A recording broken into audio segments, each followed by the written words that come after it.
Hello and welcome to Joy News at 6. The news is live on Joy 99.7 FM and hits 103.9 FM in Accra.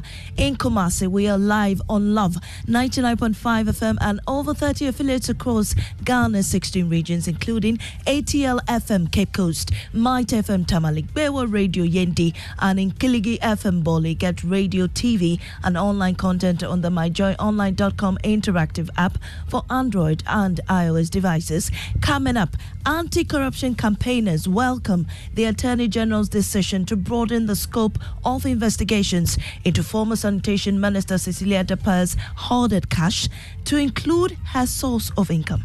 I think it's a good thing, and so the expansion is good for all of us. Also, former Executive Vice President of Unilever delivers damning verdict on Ghana's Fourth Republic and democracy, describing it as a miracle that led nowhere. It is not difficult to see that the sort of democracy we practice, a Santa Claus democracy, has brought us here. We were promised transparency and accountability in the Fourth Republic. Rather, this is where we are. Details as it calls for sweeping changes to the country's style of politics, education, and Land Act, among others. And in business, new ECOWAS Bank report warns rising crude prices and interest rates pose major risk to Ghana's economic recovery. And also, disciplinary committee report on assault at Adisada College expected to be ready by Thursday, so that we can quickly act on the recommendations that the disciplinary committee would come out with. Details as the GES says it will cooperate with the police as the Attorney General directs them to investigate and prosecute suspect.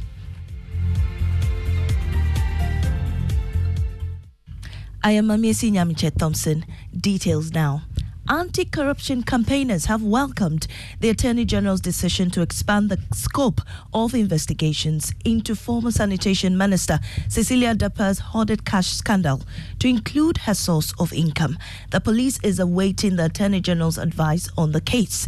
The service has been investigating a case of theft involving Mrs. Dapaah's house helps and has submitted a docket to the AG. Speaking to Joy News, Adam Senanu said he disagrees with the assertions that the Attorney General is duplicating the role of the special prosecutor on the case. An expansion that enables other arms of government that have a role to play in picking information and whose responsibility or mandate under the law cover aspects that are potentially likely to occur or come up, I think it's a good thing. And so the expansion is good for all of us. Former Executive Secretary of CONIWA's Patrick Apoya says he expects the newly appointed Sanitation Minister Frida Prempeh to ensure continuity in reforms that her predecessor commenced during her tenure. I think this minister was just at that stage where she was considering comprehensive reforms to open up to see how do we make it more vibrant for the private sector to participate, and also to make it more accountable, and to also make it in a way that will be more pro-poor. I think these are the things that are on the table that the new minister will have to deal with. The good thing is she will have a lot of support from the Parliamentary Select Committee on Western Housing, and I believe trying to actually engage that subcommittee will be very relevant for her. And that's Executive Secretary of CONIWA's Patrick Apoya. Meanwhile, the Ghana Real Estate Developers Association is demanding an immediate and qualified apology and retraction of comments by Ningo Prampram Member of Parliament Sam George, suggesting that real estate in Ghana is used as an avenue for money laundering. Greta says it reserves the right to seek legal action if the legislator fails to apologize and retract the comments it described as unguarded and irresponsible. Head of our Legal Affairs Desk, Joseph Akable, joins us with details of the statement. Joseph, what is the Real Estate Developers Association really saying? And so Greta says its attention has been drawn to recent broadcast in which Ningo Prampram MP Sam George made a statement it describes as very unfortunate and defamatory statement to wit, quote, real estate business in Ghana is money laundering. Greta says it wishes to inform Sam George that it works closely with Yoko Financial Intelligence Center as well as other parallel state agencies in their work as implementers of the anti-money laundering law. It adds that its members are hardworking Ghanaians who every day have to battle with economic conditions in the country as every other sectors of business is also doing. And so they demand an immediate unqualified apology and retraction of the statement within 7 days of this press release. Thank you, Joseph. Joseph Akable is head of our legal affairs desk. Now, former executive vice president of Unilever, Yao Insako, has delivered a scathing verdict on Ghana's Fourth Republic and its democracy, labeling it as a miracle that led nowhere.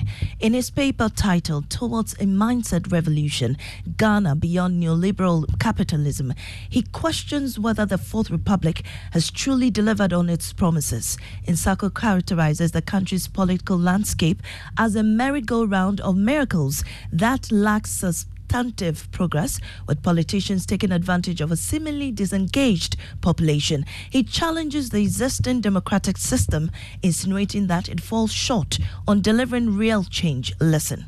Every government of the Fourth Republic, every political party when in power, promises an agricultural revolution, a step up in production of food. Then nothing much happens. The miracle leads nowhere. The much vaunted planting for food and jobs is just another example. It is not difficult to see that the sort of democracy we practice, a Santa Claus democracy, has brought us here. We were promised transparency and accountability in the Fourth Republic. Rather, this is where we are. A dense and opaque conspiracy for extraction of loot hangs above our heads. It is important that development be returned to a discussion about the real long-term health of society.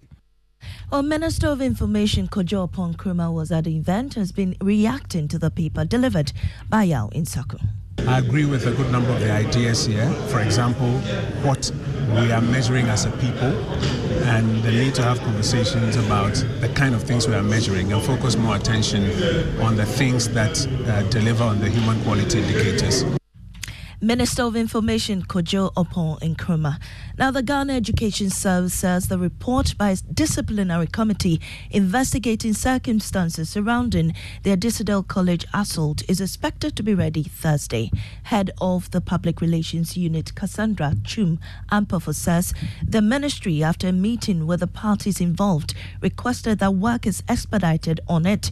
In a video that has gone viral, the suspect, who is a student of Adisco, puts his colleague in a chokehold and slams his head against a metallic bank bed. We have given the disciplinary committee, he requested that the report should be made ready by Thursday so that we can quickly act on the recommendations that the disciplinary committee would come out with.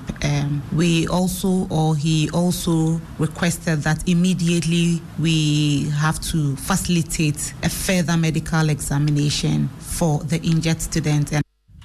And continuing our build-up to the NPP's August 26 Super Delegates Conference, energy consultant Kujupoku says the flag-bearer race in the NPP should not be considered as one that is for the elderly or those who have rose through the ranks of the party, but a contest of competence and ideas, and he's convinced of being the right person among the 10 aspirants with these qualities to lead the party to victory. Samuel Imburu of our political desk has more in this report.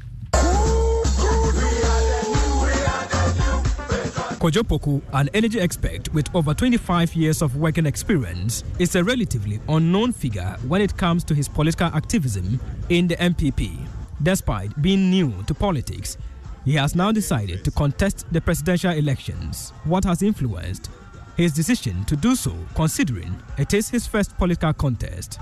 My submission of this form to the party is a signal to all the youth in this country that yes, you can do it. When I started this process, I was told that, well, he can't pick a form. Oh, when he go, they won't give him the form. Then I picked the form. Oh, he can't file. Today, inshallah, we have filed. At 49 years old, Kojo Poku believes that the race for the flag-bearer position in the MPP should not be seen as the exclusive domain of long-serving party members, but rather as a contestation of ideas and vision. It is not about having to have a gray hair and then try and look for your move. It is not about not going through the ranks. Yes, everybody has to do their bit in their own form. The Akufo-Addo government has faced accusations of economic mismanagement, which led to seeking assistance from the IMF. Kojo Poku, however, assessed that his administration will implement strategies to save money from the energy sector, aiming to transform Ghana's economy positively. Today we are in IMF. We came out in 2018. 3 years or 5 years later, we are back in IMF. Why? Because we don't save money. We need to save money. Samuel Imbura with that report. That's it for the bulletin. In our top story, anti-corruption campaigners welcome the Attorney General's decision to broaden the scope of investigations into former Sanitation Minister Cecilia Dapaah's hottest cash scandal to include her source of income. I am Amisi Nyamche Thompson. Business is next on the Super Morning Show.